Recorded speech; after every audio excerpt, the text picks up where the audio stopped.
The Great Sphinx has never had its base fully opened. Not once, not ever, not in over 4,500 years. The Great Pyramid next to it has been opened, mapped, and walked through by millions of tourists. But the Sphinx hasn't. And the reason isn't that nobody's curious. Egyptian officials have opened small parts of it before, then sealed them back up. By the end of this video, you'll know exactly what's been found under the Sphinx so far, and why the full picture still isn't public. Let's start with the basics, because the scale of this thing is easy to say and hard to actually picture. The Great Sphinx sits on the Giza plateau, just outside Cairo, Egypt. It's carved from one giant piece of limestone bedrock. That's the actual ground the builders found here, not blocks brought in from somewhere else. It's about 240 feet long. That's longer than a football field, with room to spare. It's about 66 feet tall. That's roughly as tall as a 6-story building. Most experts date it to around 2500 BCE. That would make it roughly 4,500 years old. For comparison, the Great Pyramid right next to it was built around the same time, by the same civilization, likely under the same ruler. But here's the difference. The pyramid is made of solid stone blocks, stacked up on flat ground. The Sphinx is one carved piece sitting down inside a pit that was dug out of the bedrock. That pit is called the Sphinx enclosure. Picture a giant bowl carved into solid rock, with the Sphinx rising up out of the middle of it, like the statue was left standing while everything around it was dug away. That single detail, a statue sitting inside a man-made pit, matters a lot for what comes later in this video. Keep it in mind. Now here's the part that doesn't fit the pattern. Almost every other major monument at Giza has been mapped from top to bottom over the last 200 years. The Great Pyramid has internal passages that tourists can walk through today on a normal ticket during a normal visit. The Sphinx does not work that way. There are known tunnels and shafts in and around the Sphinx's body, but most of them have never been opened to the public, and a few were opened briefly, explored, and then closed again. That's unusual for a monument this famous. Normally, the more famous a site becomes, the more open it gets over time, because tourism money and research funding both push toward opening things up. The Sphinx has gone the other way in a few specific spots. Here's one clear example. A shaft near the Sphinx's rump, at the back end of the statue, was dug out by an Egyptian antiquities official back in the 1980s. It was explored, found to be mostly empty, and then closed back up not long after. There's also a smaller tunnel behind the head, cut sometime in ancient or medieval times. Nobody fully agrees on exactly when it was made or why. Some think it was an old attempt to dig toward a rumored chamber. Others think it was just quarry work, cutting stone for other buildings nearby. So we already have confirmed empty space inside a monument that most visitors assume is just solid rock. That single fact tends to surprise people the first time they hear it, because from the outside, the Sphinx looks completely sealed.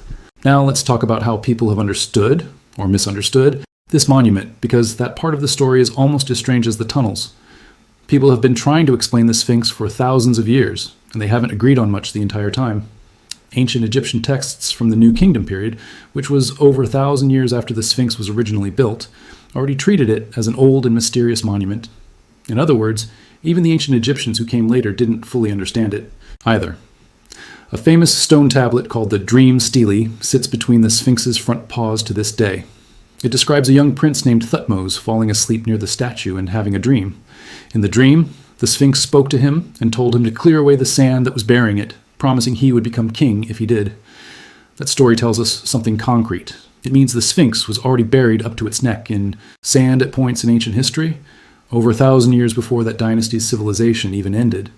This wasn't a one-time burial either. Historical records show the Sphinx has been dug out of sand multiple separate times, across multiple different eras. Centuries later, medieval Arab historians wrote about the Sphinx as well. Some of their accounts connect it to older legends about hidden knowledge or treasure buried somewhere nearby on the plateau.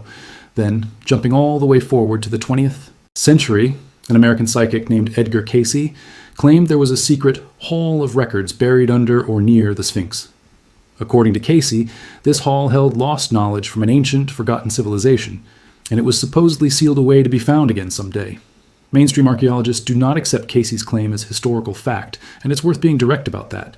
He wasn't an archaeologist or a geologist. He made his claims through trance readings, not through digging or surveying. Anything. There is no excavated evidence anywhere of a hall of records. But here's the genuinely strange part of this story. Cayce's claim is exactly what later, real, credentialed scientific researchers eventually decided to go test for themselves. That brings us to the actual science, which is where this stops being folklore and starts being something you can check.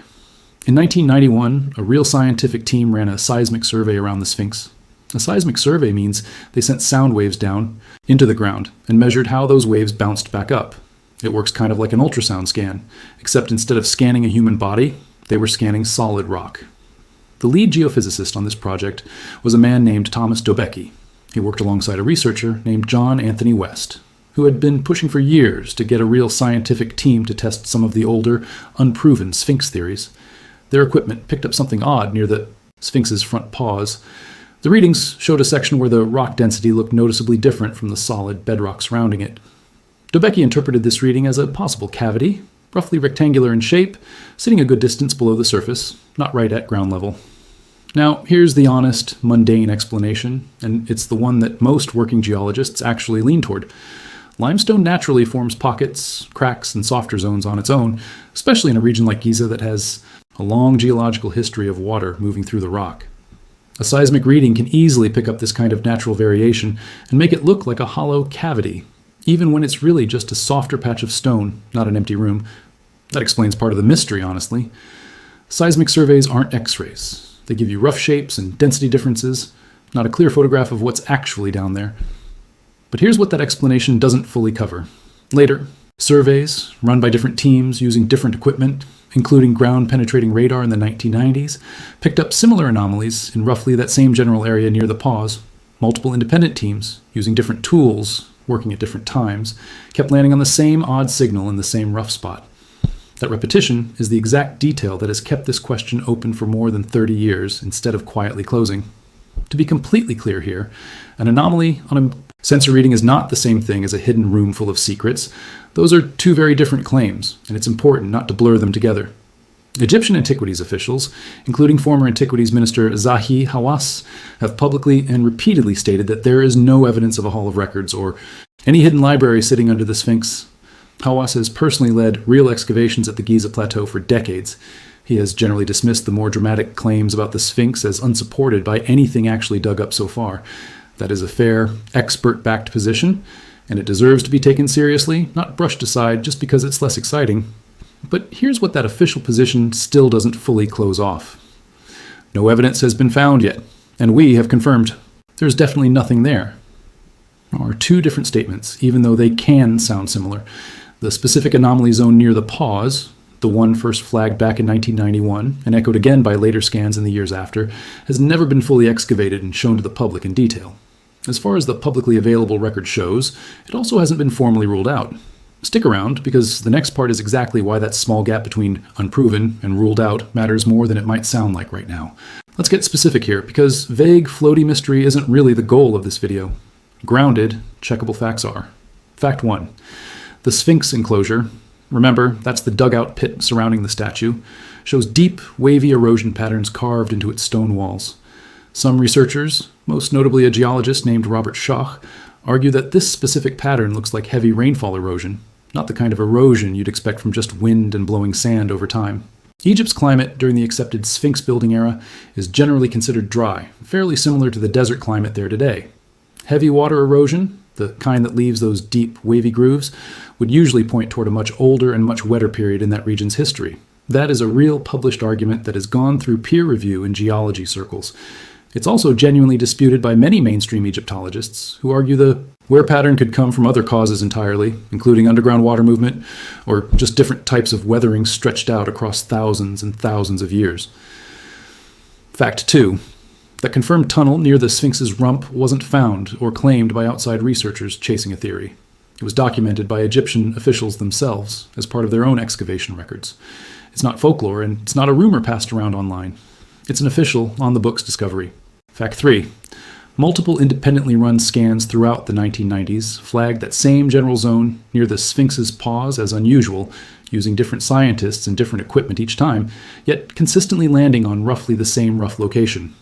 None of these three facts, on their own, proves there's a hidden chamber waiting down there, but stacked together, side by side, they go a long way toward explaining exactly why this specific topic has refused to quietly disappear for over 30 years. There's a fourth detail worth adding here too, because it's less dramatic, but still tells us something. In the 2000s and 2010s, Egyptian and international teams tried newer methods on the plateau, including a technique called muon radiography. That's a way of using natural particles from space, called muons, to see through solid stone almost like an X-ray, because these particles pass through empty space more easily than through dense rock. Muon scanning has actually been used successfully at the Great Pyramid, where it helped confirm a large hidden void above the Grand Gallery in 2017. That discovery was widely reported and generally accepted by the archaeological community because the data was strong and the method was well understood. As far as public records show, that same level of muon scanning hasn't been fully applied to the Sphinx enclosure and published in detail. Some limited scans have been proposed or attempted, but a full, transparent, peer-reviewed muon study of the Sphinx pause area isn't something the public has clearly seen yet. That's an important distinction. The tool that helped confirm a real hidden space at the Great Pyramid exists, and it works. It just hasn't been fully pointed at the Sphinx's most talked-about anomaly zone in a way that's been made public. That gap, on its own, doesn't prove anything is hidden, but it does mean the most direct way to settle this question hasn't fully been used yet, at least not openly. It's also worth mentioning why full excavation hasn't happened, since that's a fair question. The Sphinx is carved from the same soft limestone bedrock as the ground around it, and that stone is fragile. Egyptian conservation officials have said publicly, on multiple occasions, that they're cautious about digging near or under the statue because it could destabilize the monument itself. Weight, moisture, and structural stress are real, practical concerns for a 4,500-year-old carved rock formation, not just excuses. That's a completely reasonable, responsible position for a preservation agency to hold. Nobody wants the most famous statue on Earth to crack or collapse because of an experimental dig. But that reasonable caution also means the anomaly near the pause stays unresolved by default, not because anyone confirmed it's empty, and not because anyone confirmed it holds something. It stays unresolved because nobody has fully tested it in a way that's been shared with the public, for reasons that are understandable but still leave the actual question open. So let's zoom out and put the entire picture together in one place. We have a monument that is roughly 4,500 years old, carved from one single solid piece of rock, that has never been fully open to the public, even today, in an era where almost everything else at Giza has been mapped and photographed in detail. We have confirmed official empty tunnels inside that monument, dug out by Egypt's own antiquities officials at different points in modern history, and then closed back up again after being explored. We have deep, wavy erosion patterns on its enclosure walls that some credentialed geologists argue don't match the dry climate this region is supposed to have always had. We have 3 separate scientific surveys, run using different tools across different decades by different research teams that all flagged the same unusual zone sitting near its front pause. And we have Egypt's own leading Egyptologists saying clearly and publicly that there is no confirmed hidden room down there, while that exact anomaly zone still hasn't been fully excavated and shown to the world in a way that would settle the question either way. None of this proves there's a secret hall of lost ancient knowledge sitting underneath the Sphinx. That specific claim still isn't backed by hard physical evidence, and it's important to say that plainly instead of dancing around it. But it does prove something else, something arguably more interesting than a secret room would be. The single most famous monument on Earth still has genuinely unanswered questions sitting right under its own pause. And after 4,500 years of people staring at it, studying it, and writing about it, that fact alone is genuinely rare. Maybe someday a future excavation finally settles this, one way or the other, with hard physical proof instead of sensor readings? Until that day comes, the honest answer is the same one archaeologists have been giving for decades.